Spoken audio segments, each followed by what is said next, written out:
Hi, and welcome to the Christian Gamer channel. I'm Paul, and I'm using this space to share my insights from the Bible. I want to be clear right up front. I don't claim to have any special authority. I'm not a pastor, a theologian, an apostle, or anything special. I'm just an ordinary person who reads their Bible and wants to share what I've learned with the wider community. Because of that, your personal insights are absolutely no less valid than mine. I strongly urge you to join the conversation. If you disagree with anything I've said, or if you want to add something you think I've missed or glossed over, you are actively encouraged to do so. Feel free to leave your thoughts in the comments or even share a link to your own video. I know sharing biblical insights can be intimidating, especially in an age where simply trying to tell the truth can risk persecution or the fear of it down the road. But remember, God did not give us a spirit of timidity, but of power and love and self-control. So let's not be afraid to stand firm and share our faith and insights with courage. Okay, let's do this. And for this day 10 of Advent, we're looking at the Good Shepherd in Ezekiel 34, picking up in verse 23 of the King James Version. We read, "And I will set up one shepherd over them, and he shall feed them, even my servant David, he shall feed them, and he shall be their shepherd." And the English Standard Version reads, "And I will set up over them one shepherd, my servant David, and he shall feed them and be their shepherd." And the New International Version reads, "I will place over them one shepherd, my servant David, and he will tend them and be their shepherd." Now, Ezekiel's prophecy against the negligent shepherds of Israel occurred during the Babylonian exile. Since King David died roughly 400 years before Ezekiel lived, the prophet was clearly not speaking about David, but about a future or different type of leader. This is a leader who would care for God's flock as diligently as King David would have. David is understood as a dynastic or typological title for the ideal ruler from the Davidic line, as the original King David had been dead for centuries by the time Ezekiel prophesied. And the prophecy is seen as the fulfillment of God's eternal covenant with David, as in 2 Samuel 7 verses 12 to 16, which promises that David's throne would be established forever through his descendants.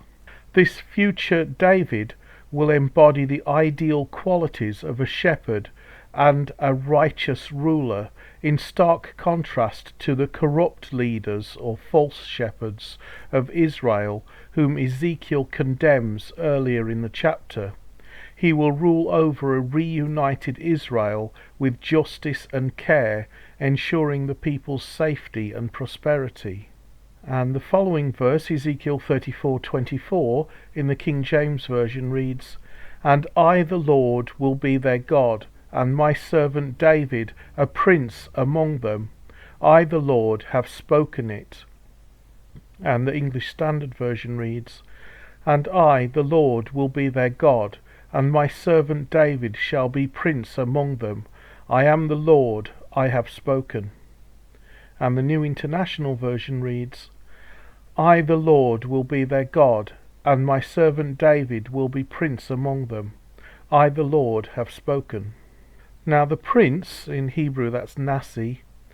In Ezekiel there are recurring characters called the princes, and the context strongly suggests that they refer to different people.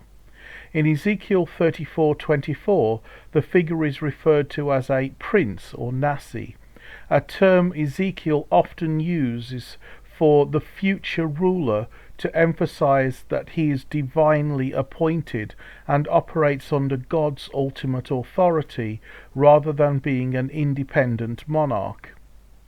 The prince is referred to as David, suggesting a future ruler who will have the same relationship with God as King David did, or a ruler that will emerge from the lineage of David, or both.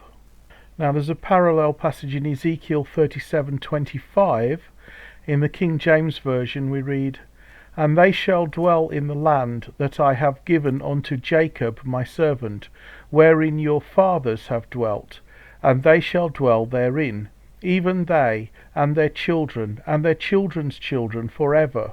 And my servant David shall be their prince forever." And the English Standard Version reads, "They shall dwell in the land that I gave to my servant Jacob, where your fathers lived. They and their children and their children's children shall dwell there forever. And David my servant shall be their prince forever." And in the New International Version we read, "They will live in the land I gave to my servant Jacob, the land where your ancestors lived.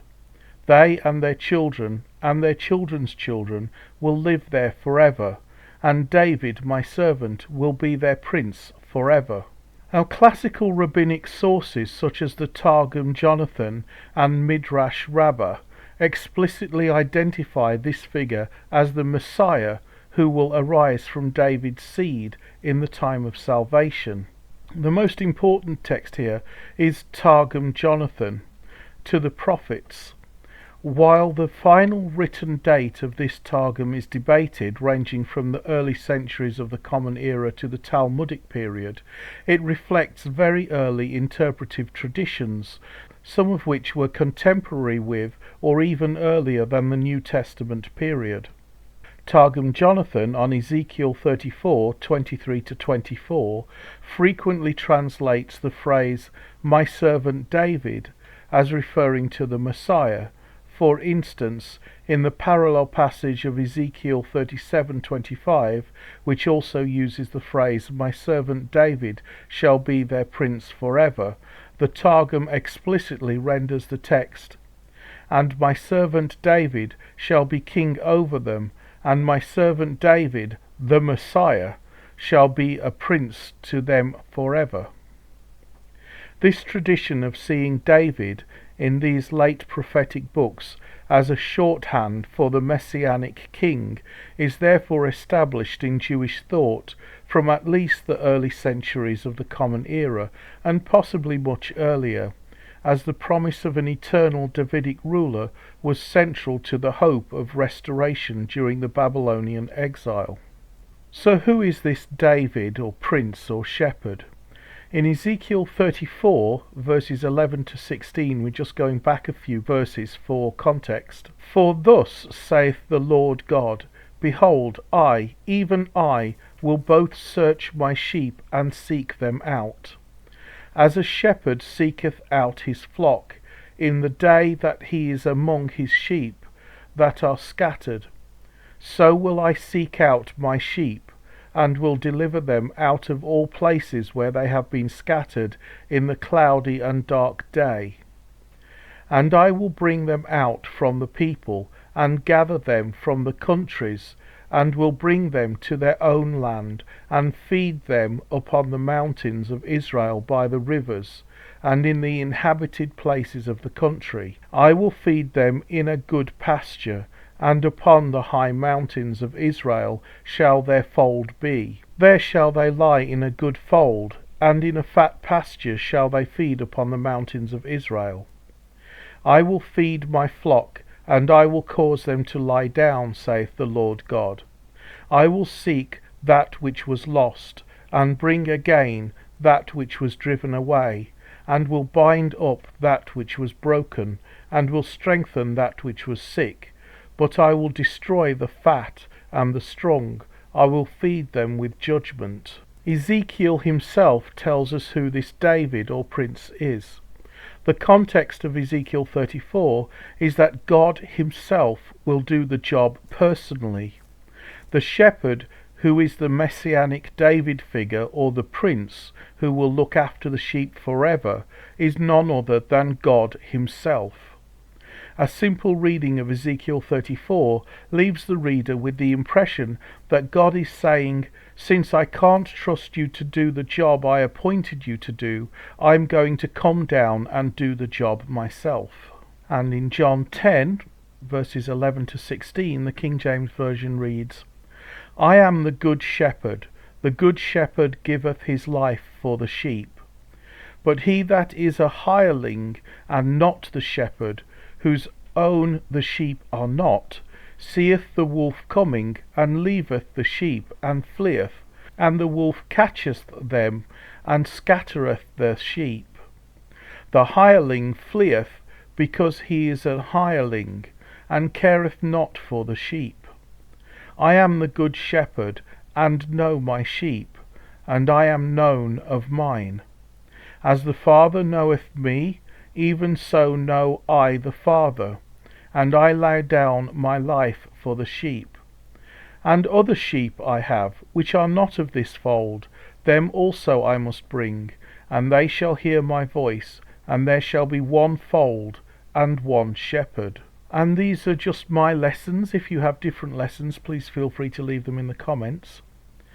Jesus is the promised messianic shepherd like David. In claiming to be the good shepherd, Jesus is also claiming to be God. While religious leaders are supposed to take care of the flock, many of them don't because they are just people hired to do a job.